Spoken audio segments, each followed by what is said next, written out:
This was the worst Triple H Survivor Series of his administration. This may have been the worst Survivor Series of the decade.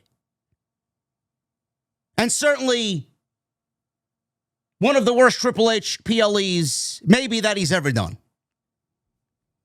Yet he'll go on his own post show that is completely sterile and completely scripted because he won't talk to the media. And he'll glaze numbers and attendance and profit and how the WWE does things so extravagantly better than everybody else. And how that they're the only game in town and there's no show like WWE and they're telling stories like the fucking comic books and the Marvel movies and like they're the DC universe.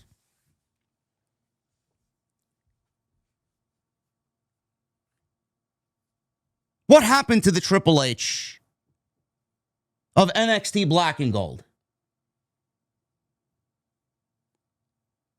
It wasn't only him that ran that. There were a lot of other brains and minds down there that made that the well-oiled machine that it was. The story-driven fucking beast that it was. Where did that go? Where did all of that go? Is Triple H not hungry anymore? Is Triple H just kind of coasting until his inevitable departure? Cashing out his stocks, signing multi-billion-dollar deals with different networks. Got Nick Khan fucking doing all the hard work for him, and he's kind of taking all the recognition for it because he's the face of the fucking company. What happened to that Triple H? You know, the Triple H that took risks. The Triple H that had fun. Most importantly, had fun. The Triple H that was so struck, almost like a fangirl, over the stories that he was telling. And that was the main thing that made that entire brand the brand that it was. The story, the cliffhangers, the importance of everything that was going on, the championships, those premium live events. Bro, I would take any of those takeover shows. They weren't even premium live events at that point. I would take any of those golden NXT Black and Gold era takeovers over anything that we've gotten on the main roster so far. I would label those premium over everything that we've gotten this year on the main roster, which nothing on the main roster this year, including WrestleMania, has been anything close to fucking premium.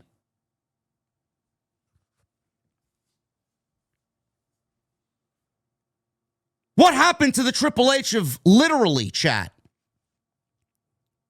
What happened to the Triple H of just last year? What happened to the Triple H of literally 2024, last year? Where did he go?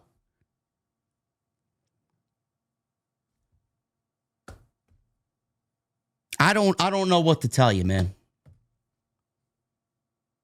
I don't know what to tell you. It's one of those unsolved mysteries. It's almost like every major multi-billion-dollar deal that was signed, his fun, his interest, his storytelling completely died 1,000 deaths with every deal that they signed. This is the same thing that I've told you about ever since Vince McMahon was in charge. This is the same exact thing that I said would happen to AEW when Tony Khan signed his fucking $180 million TV deal with Warner Brothers Discovery for 4 years. They got their money. They got their recognition. They're safe for the next 4 or 5 years, and they don't need to do anything. The fans will be there. The fans will continue to pay. The fans will fill a stadium like tonight in Petco Park with 45,000 people. The ratings will continue to be what the ratings are. As long as they maintain what they usually get, everybody looks at that as a win-win situation. WWE's now on Netflix. They went from a 1.3, 1.4 on USA Network to now they're globally touting 3 million global viewers on Netflix. That's great. That's fantastic. I don't give a shit. I don't give a shit. What are you doing to actively draw more fans in? What are you actively doing to make the existing fan base happy? This entire administration, whether you want to blame TKO or not, I don't really give a fuck about TKO. TKO's got their own fucking problems, and you can hang all the negatives about this year on the fucking coat rack of TKO.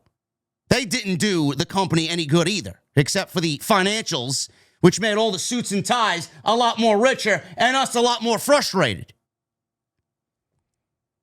I don't know if TKO has some sort of presence or say in what's going on here, but Triple H, it almost feels like he's been abducted by fucking aliens. This is not the Triple H that first signed on to take his father-in-law's spot as head of creative. Something has happened. I don't know what the mentality is. I don't know if he's just gotten dumber in his old age. This show was fucking garbage. Garbage. With a couple of highlights. First of all, you can tell that they're only about money. I mean, if that wasn't apparent before tonight, it was fucking absolutely blaring tonight inside Petco Park. That's all they care about.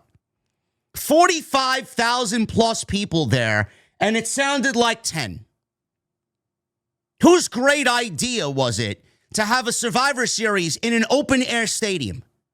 Open-air stadiums are fucking garbage for these premium live events that WWE has. They did it at WrestleMania, at Lincoln Financial. You guys remember that first night? Mixed with the fact that it was fucking 40 degrees. Open air stadiums suck. For the home viewer watching from the comfort of their own couch, the show feels fucking lifeless. It feels like I'm watching an AEW fucking show from fucking Rinky-Dink, Nebraska. Bro, if I told you 45,000 plus were sitting at Petco Park tonight, you'd be like, really? What? So whoever books these open-air stadiums, I think we can fucking cut that shit dead. Let's stop that. These open-air stadiums, unless they have a retractable roof, are fucking complete dog shit. Especially for the people watching at home.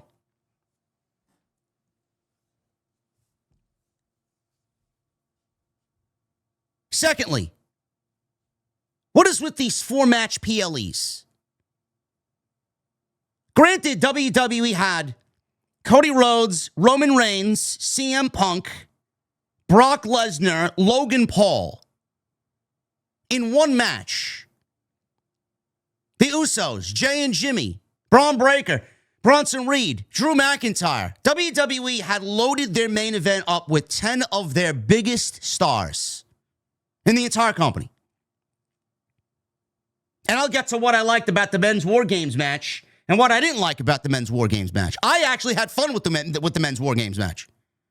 I had no problem with the men's War Games match outside the fucking lame, stupid, ridiculous, let's play it Sesame Street safe ending. What is with these 4 or 5 match PLEs? I got people arguing today that 4-match PLEs are good. What are you talking about? This is the same Triple H that booked TakeOver, 5 matches every single TakeOver, and they went 2.5 hours, and they left you wanting more. You can't give me a 4-match PLE, a 5-match PLE, and have it come off like it's some fucking syndicated Saturday afternoon pro wrestling show. It's match, commercial, match, commercial, match, commercial, match, commercial, match, commercial, and then no story. No story, no intrigue, no cliffhangers, no reason to fucking give a shit when the show is over. It's almost like you feel empty after watching 2 hours of whatever this man produces. If you are in agreement with 4 matches on a PLE, you are the fucking problem. There is no in-between with these fucking companies. One company gives you 4 matches and 3 hours on PLE, and then the other company gives you fucking 13 matches and fucking 7 hours of pay-per-view. What is with these billionaires? Are they fucking retarded? Do they think? Do they appreciate their fan base? All I hear is, oh, we love our fan base. We want to give our fan base more. No, you don't give a fuck about your fan base. You don't know what the fuck you're doing. 4-match PLEs, honestly, is an embarrassment. It's a slap in our face. This is the same guy that booked 5 matches on TakeOver, and every single match left you wanting more. Every single match left you excited for the next match that came. Over 2.5 hours, and even at the 2.5 hour mark, you were still begging for a fucking 6th match. Man, I could go 6 matches on this show. Do you want to know why? Because he gave you story. He gave you a reason to care. He gave you a reason to tune in to the next Wednesday's show. This is not the same Triple H that booked that show or that brand. This is not the same Triple H that booked 2024. It's not. It's an embarrassment. It's an absolute fucking embarrassment. This was the worst pay-per-view. I'm not even calling it premium. There's nothing about this show, nothing about this product this year that's fucking premium. What's premium? The fact that everybody pays fucking a 2-month car payment to go fucking sit there like a fucking idiot and wave your hands in the air, man. Are you fucking kidding me? After all that you've been given this year, you are still willingly giving them your money to fucking wave your hands in the air like you're fucking mentally ill. Really? You got nobody to blame but yourself. Nobody to blame but yourself. This has been the worst fucking year since the days of the Vince McMahon administration coming to an end. Triple H should be fucking ashamed of himself. The writing team should be ashamed of themselves for the show that they gave us tonight.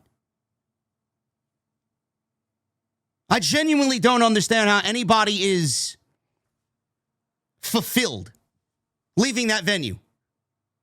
Fulfilled with the amount of money you paid to sit there to watch this product live on a Saturday night. And the absolute low efforts, I don't give a shit product that the company continues to churn out. Do you want to know? Here's the truth of the matter, folks. And this may upset some of the suits and ties. I don't really give a shit. I don't really care. WWE, this is how they operate. Do you remember what I just said about how they got all their money from their TV deals? They got their money from ESPN. They got their money from Netflix. They got their money from USA Network. They got their money from the Saudis. Tony Khan's got his money from Warner Brothers Discovery for the next 3 years. They got their money. They don't give a shit.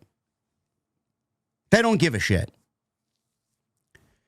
As soon as John Cena announced that he was retiring, and he stepped foot into the ring at the Royal Rumble to begin the year, WWE said, you know what? We don't have to do shit. We don't have to do a single fucking thing. We got every single venue sold out with John Cena's name attached to it because this is his final year and the fans are suckers and they're not going to want to miss it and they're going to want to be a part of John Cena's last year as a professional wrestler. They knew that with John Cena making the rounds for every premium live event, that they had an instant sellout with John Cena just being there. Which in turn, they didn't have to do a single fucking thing. They didn't have to lift any more of a finger because John Cena and the allure of John Cena wrestling and John Cena being there sold them out and carried their load, and they didn't have to do a single fucking thing. And they rode the coattails of John Cena all year with dog shit creative. They didn't have to do anything. Cena was there. We'll book around Cena. We'll have Cena wrestle and then book 4 other matches and call it a day. Let me ask you something. What are you going to do when John Cena isn't there come January? What are you going to do in 2026 when John Cena isn't there to sell your PLEs out? Who's the next fucking aging legend that you're going to hitch your wagon to? I'm already hearing rumors that WWE has come up with a retirement tour for Chris Jericho. This is what they're going to do. They're going to hitch their wagon to guys like Chris Jericho now, making a WWE return. They're going to hitch their wagon to Roman Reigns and give him more fucking dates to appear on Monday Night Raw and appear on these PLEs. They would rather hitch their wagon to their top guys with absolutely zero effort involved instead of writing us captivating, engaging, week to week. I can't wait to watch more WWE story. What are they going to do when John Cena retires? They didn't announce a single fucking match up until 4 weeks ago for this show. They already had 35,000 tickets out the door. As soon as they started to announce what the War Games matches would be, people ended up buying last-minute tickets. They sold an extra 10,000 tickets. They sold 10,000 fucking tickets on top of 35 with not even a fucking match announced. Because they knew War Games was happening. You could see what the War Games was going to be, especially for the men. And then John Cena was going to be there. John Cena versus Dominic Mysterio. He's defending the IC title. Oh, man, I want to be a part of that. I can't miss that. I got to be in the building for that. I had people asking me, man, you want to go to Madison Square Garden to go watch John Cena in Madison Square Garden? I said, fuck no. Are you kidding me? I could watch John Cena retire from the comfort of my own home. I'm not giving them a fucking dime. Plus, I wouldn't miss work. What is WWE going to do for me if I go to the show instead of what I could do for myself sitting here in front of you guys, covering the show?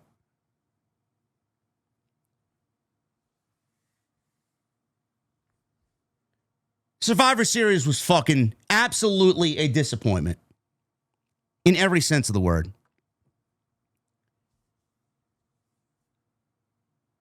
We need to start moving away from the War Games concept. That's the other big talking point tonight. The War Games concept. You know, Triple H, he wants to do things his own way, which is admirable. But he also wants to maintain the essence of his father-in-law in some way, which is why we've seen some of the segments we've seen over the last couple of weeks. We saw John Cena, Dominic Mysterio ushering out a midget to make fun of John Cena. R-Truth's been back to his fucking absolutely unfunny comedy, talking about his balls and Nick Aldis's British balls and all this other nonsense. SmackDown is a fucking travesty in its own right. He wants to keep the essence of his father-in-law alive, even though he's not there. One of the things Vince McMahon did was kill gimmicks. Ladder matches, Hell in a Cell matches, namely. Every October rolls around, Hell in a Cell needs to happen because hell and Hell in a Cell, hell is synonymous with Halloween. Hey, it goes hand in hand. You know what, Bruce? Let's cover the cage fully in red, too, just to give it that hell vibe, pal. Triple H pretended to be your best friend and then stabbed you in the fucking back. It's exactly what he did. Almost like a presidential candidate. Oh, I'm gonna lower food costs as soon as I get into office, pal. Yeah? Why do I go to the supermarket and eggs are more expensive than before you took office? Bullshit. I'm gonna get rid of the red Hell in a Cell, pal. It's great. It's fantastic. The one time you did Hell in a Cell, you knocked it out of the fucking park. Why can't we do that with War Games? I'm gonna bring War Games to the main roster, pal. Yeah, we're 3 years on that War Games promise, Triple H, and you've already destroyed the fucking concept. After 3 years, it is now time to move away from the gimmick. Survivor Series as a PLE, as a pay-per-view is dead. There was a hope. There was a glimmer of light that was shining bright when we got War Games. Everybody's like, oh man, it's going to be so good. It's going to be so great, man. Finally, Survivor Series feels like Survivor Series. That bloodline match with the Brawling Brutes, right? Sami Zayn, the story. Then we got Cody and his bang of baby faces against the Judgment Day, right? Those were some good War Games matches. The more that you do the concept and the same match that we get every single year doesn't do the match justice. It doesn't. What did WWE do differently this year with the War Games matches than any other year? They made one minor tweak to the match this year, aesthetically. No shark cages. Outside that, it was the same fucking match that you got every single year before it. It is at a point where you use it to basically sell tickets. Meanwhile, you're dumbing down the product and dumbing down the match concept for absolutely no reason but because you want to destroy it to sell tickets. All because it's Survivor Series. All because it's a November thing now. Doesn't mean we need to see it. Just like I mentioned them a couple of moments ago. These pro wrestling promoters in these companies, they don't know what in moderation means. It's either all or nothing with these fucking people. Why don't we take the same process, the same steps that we did with Hell in a Cell? We got rid of it on pay-per-view. How about we get rid of it? Let it fucking rest. Let it go into hibernation for a couple of years and bring it back when it absolutely is necessary. Did any of these matches need to be inside of War Games? Did they? In fact, I would have enjoyed both of these matches more if they were actually Survivor Series traditional elimination matches. You can't sell a Survivor Series based off the time-honored tradition of what made Survivor Series special. Especially with the teams that you aligned in that men's match. Did you really need a War Games? Everything that they did tonight could have been done in a traditional Survivor Series elimination match setting. And I still would have been highly sports entertained. Probably even more so. Why did that women's match need to be in a War Games? What did those women do inside that War Games that justified it being inside of War Games? Oh, man, Io Sky jumped off the cage again. This time in a trash can with her name written on it in red. Bro, I was about to fucking fall asleep until the bell officially rung to start that match to open the show.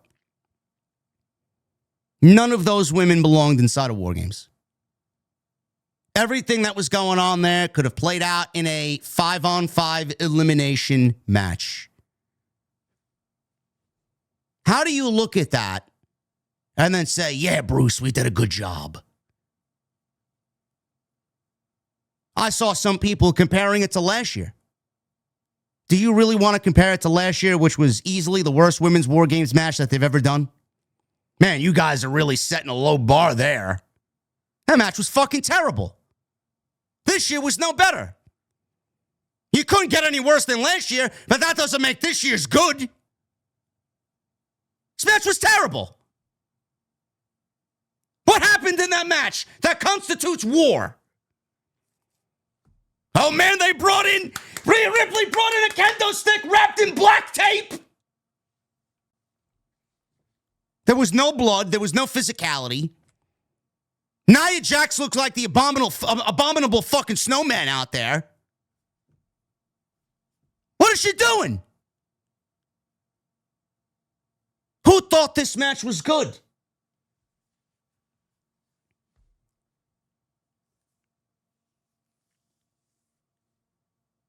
Then you got Nikki Bella and Stephanie Vicaire. Who thought that this match was worthy of premium? Only one half of this match is premium. Nikki Bella is not premium in 2025. I don't give a fuck who you are or what you think of Nikki Bella. The match was terrible. No heat, a heel turn that never went anywhere, and she lost. Clean. Thanks for coming. Meanwhile, we left women like Roxanne Perez and Bayley and Lyra Valkyria off the fucking card for Nikki fucking Bella.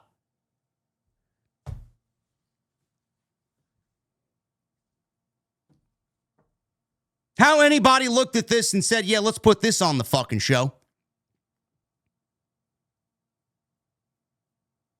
WWE would have done the John Cena tournament a little bit more justice and the Survivor Series a little bit more justice if they actually played this fucking tournament out 2 weeks before they actually started it so that we may get the finals taking place on this show, which I thought was going to be the case.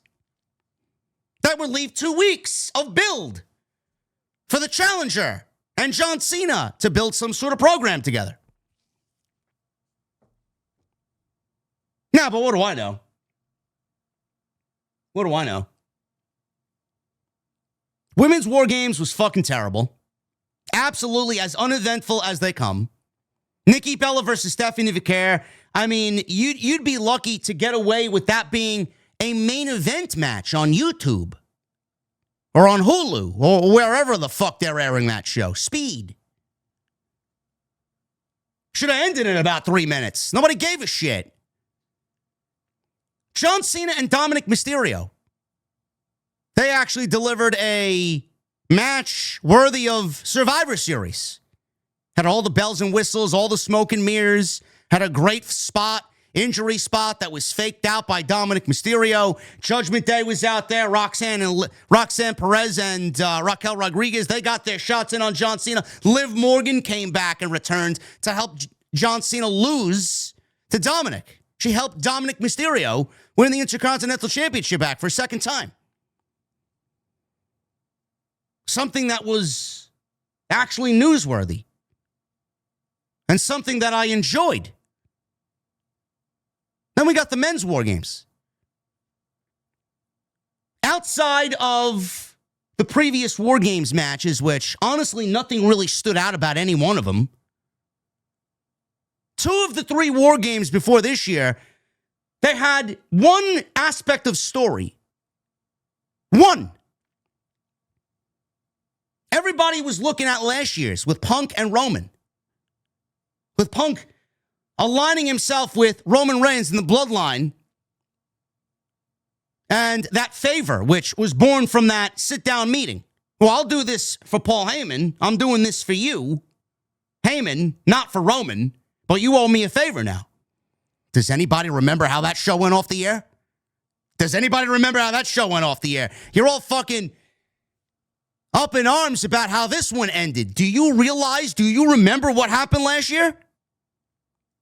That show went off the air just as terrible as this year's went off the air. Nothing. Nothing. And the only thing I remember about the previous year was Punk coming back. Because he was fired from AEW 3 months before. So spare me your bullshit about which War Games match was better. You don't remember anything about any of them. This one actually went longer than most of them. This one went 40 minutes. The only longer one was last year's, 41 minutes. So calm your criticism about the men's War Games match. Sami Zayn and him being the honorary Uso, and the Usos and the bloodline being able to trust him, which was a great segue leading into the Rumble spot where he betrayed Roman and stabbed Roman in the back, and we got that great... Where is that level of storytelling, bro? That was the only thing I remember about that year's War Games. That was it. Other than that, we didn't really get anything worthy of a War Games. They just basically put a cage around these guys and told an aspect of a story that got you excited about what was to come. Everybody's up in arms. Oh, JD, how could you like that men's War Games match? It was terrible. No, it wasn't terrible. The match itself wasn't terrible. The ending was terrible. Because it goes in line with what Triple H does every single pay-per-view. He plays it safe. There's no payoff. He just ends it and then waits. What are you waiting for? What are you waiting for? I don't want to watch Raw to watch something play out. Give it to me now. You've done nothing on these pay-per-views as far as the payoff. Now we got to wait for weekly television. What are you paying these guys for? Give me something to get me excited about Monday. Let me leave the fucking venue. Let me leave watching the show with more questions than answers and feeling good about what I'm going to be watching on Monday. How do you look at that ending and feel good about what you're watching? Oh man, a guy in a black hoodie helped the Vision win, and he did Seth Rollins moves. That's what we're talking about? That's what we're talking about. An unknown assailant in a black hoodie, masked, doing a super kick and a curb stomp. Could that be Rollins? Bro, a fucking fourth grader could write that fucking angle. And then the guy escapes the cage and we never see or hear about it again. A guy helped the Vision win and then goodbye. I'll see you on Raw. Bro, are you booking a legitimate real life product or are you fucking having AI write your storylines? What do you think? It's a video game? It honestly felt like a scene out of a WWE 2K25 career mode. What are you fucking kidding me? How do you look at all this in totality and say, yeah, that's a great show? 4 matches. 4 matches. Maybe Triple H can't do his fucking math right. Maybe he failed math in high school. I don't know. Maybe all he's got is money on the mind. He knows how to count his fucking money, though. But you look at totality at Survivor Series tonight, 4 matches, 2 of which were fucking terrible. That's 2 for 4, bro. That's 50%. You failed. You failed. It's a thumbs down show. Yeah, but we delivered Liv Morgan. Oh, but we delivered an all-star game in the fucking Survivor Series men's War Games match. What all-star game? What's on the line? What? Is there something tangible on the line? Is the fate of Monday Night Raw now finished? Is Monday Night Raw as a brand hanging in the balance because Paul Heyman has accumulated all the power? What are the consequences from tonight going into Monday? What are they?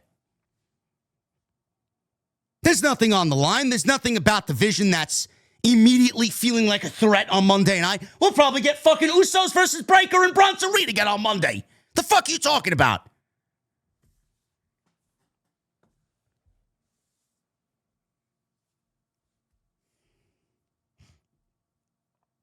This was the worst Survivor Series easily of the last 10 years. This was easily the worst Triple H Survivor Series. And this may be one of the worst PLEs that WWE's done all year.